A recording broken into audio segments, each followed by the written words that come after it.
Hello viewers, welcome back to my channel.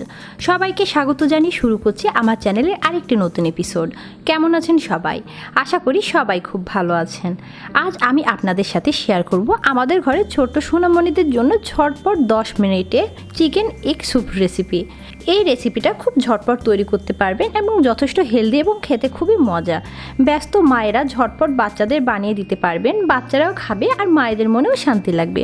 তো কথা না বাড়িয়ে চলুন শুরু করা যাক মূল রেসিপিতে। তার আগে একটি কথা, আমার আরেকটি channel baby food gallery BD চ্যানেলটি এখনও যারা সাবস্ক্রাইব করেনি প্লিজ চ্যানেলটি সাবস্ক্রাইব করুন। চ্যানেলটির লিঙ্ক ডেসক্রিপশন বক্সে দেওয়া থাকবে। যারা এখনও আমার চ্যানেলটি সাবস্ক্রাইব করেননি আমার চ্যানেলটি সাবস্ক্রাইব করুন আর পাশের নোটিফিকেশন বেল আইকনটি ক্লিক করুন আমার চ্যানেলের নতুন নতুন ভিডিওর আপডেট পেতে। চিকেন এগ স্যুপ তৈরি করার জন্য এখানে চুলায় আমি একটি প্যান বসিয়ে দিয়েছি। প্যান গরম হয়ে গিয়েছে, এবার অ্যাড করে দেব আমি বাটার। এখানে আমি হাফ টেবিল চামচের মতো বাটার নিয়েছি। আপনারা যারা বাটার দিতে চাচ্ছেন না, বাসায় বাটার নেই, এক্ষেত্রে তারা কিন্তু সয়াবিন তেলও ব্যবহার করতে পারেন, কিন্তু বাটারটা দিলে টেস্ট অনেকটা আরও ভালো আসে। এখন অপেক্ষা করব বাটারটা একটু গলা পর্যন্ত। বাটারটা মোটামুটি গলে গিয়েছে, এখন অ্যাড করে দেব পেঁয়াজ। এখানে আমি ছোট্ট একটা পেঁয়াজের হাফ পেঁয়াজ নিয়ে নিয়েছি কুচি করে। দিয়ে দেব রসুন কুচি। এখানে একটি বড় সাইজের রসুন কুচির কোয়ার হাফ কোয়া আমি নিয়ে নিয়েছি। জাস্ট হাফ চামচ পেঁয়াজ কুচি এবং হাফ চামচ রসুন কুচি। এখন বাটারের সাথে পেঁয়াজ এবং রসুন হালকা ভেজে নেব, খুব কড়া করে কিন্তু ভাজা যাবে না। পেঁয়াজ এবং রসুন বাটারের সাথে হালকা ভেজে নিয়েছি, হালকা কালার চেঞ্জ হয়েছে। এই পর্যায়ে অ্যাড করে দেব পানি।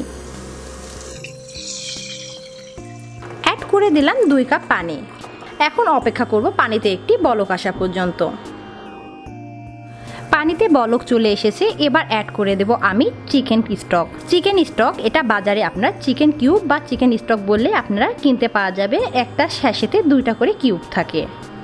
এই চিকেন স্টক আপনারা যে কোনো সুপার শপ অথবা বড় কনফেকশনারি বেকারির দোকানগুলোতেও পেয়ে যাবেন। এখন আমি একটি ভেঙে দিয়ে দেব। আপনারা এই চিকেন স্টকটা একটি ব্যবহার করার পরে অপরটি ডিপ ফ্রিজে রেখে দেবেন, তাহলে আপনারা অনেক দিন পর্যন্ত ব্যবহার করতে পারবেন। এবার অ্যাড করে দেব সাবুদানা। এখানে আমি 1.5 টেবিল চামচ সাবুদানা আধা ঘন্টা আগে পানিতে ভিজিয়ে রেখেছিলাম, এখন পানি নিংড়ে নিয়ে নিয়েছি। আমি এখানে কোনো কর্নফ্লাওয়ার ব্যবহার করব না। সাবুদানা কিন্তু বাচ্চাদের জন্য অনেকটা পুষ্টিকর এবং বাইন্ডিংয়ের কাজেও ব্যবহার হবে। এখন সমস্ত উপকরণ খুব ভালোভাবে নেড়ে চেড়ে দেবো। আর আমি এখানে অ্যাড করে দেবো 1 চিমটি হলুদ গুঁড়ো। আমি জাস্ট 1 চিমটি হলুদ গুঁড়ো অ্যাড করে দিলাম, একদমই 1 চিমটি।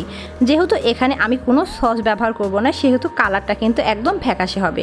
এখানে 1 চিমটি হলুদ গুঁড়ো দিলে কালারটা কিন্তু দেখতে ভালো লাগবে। অ্যাড করে দেব পরিমাণ মতো লবণ। দিয়ে দেব 1 চা চামচ চিনি, 1 চিমটি সাদা গোলমরিচের গুঁড়ো। যেহেতু আমার বাচ্চা ঝালটা একদমই খেতে পারে না, সেহেতু আমি একদম কম দিলাম। যেসব বাচ্চারা একদমই ঝাল খেতে পারবে না তারা কিন্তু এই গোলমরিচের গুঁড়োটা স্কিপ করতে পারেন, বা যেসব বাচ্চারা একটু ঝাল পছন্দ করে তাদের ক্ষেত্রে আপনারা একটু বেশি পরিমাণে অ্যাড করে দিতে পারেন, সবে আপনাদের বাচ্চার খাওয়ার অনুপাতে। এখন আমি অপেক্ষা করব সাবুদানাগুলো খুব ভালোভাবে ফুটে ওঠা পর্যন্ত। আমি ঢাকনা দিয়ে ঢেকে দিয়েছিলাম, 2 মিনিটের মতো ঢাকনা দিয়ে মিডিয়াম হিটে রান্না করেছি। দেখতেই পাচ্ছেন সাদা সাবুদানাগুলো একদম স্বচ্ছ হয়ে গিয়েছে। এখন দেখা যাচ্ছে না, সাবুদানা একদম পুরোপুরি সিদ্ধ হয়ে গিয়েছে। সাবুদানা পানিতে ভিজিয়ে রাখলে কিন্তু সিদ্ধ হতে টাইম লাগে না। এবার অ্যাড করে দিব ডিম। আমি এখানে একটি ডিম বাটিতে ভালোভাবে ফেটিয়ে রেখে দিয়েছি। ডিমটা অ্যাড করার আগে এইভাবে স্যুপের মধ্যে চামচ দিয়ে খুব ভালোভাবে ঘূর্ণা আকারে ঘোরাতে হবে। তারপরে মাছ বরাবর এইভাবে অল্প করে ঢেলে দেবো আর নাড়তে থাকবো।